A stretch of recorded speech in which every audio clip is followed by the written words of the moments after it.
चितलाभाय चन्द्रार्धकृतशेखरां दक्षिणां शूलधरां शैलपुत्री यशस्विनी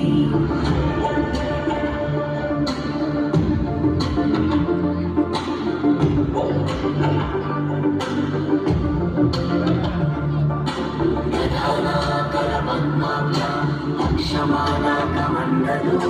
देवे प्रसीदतु मयि ब्रह्मचारिण्यनुत्तमा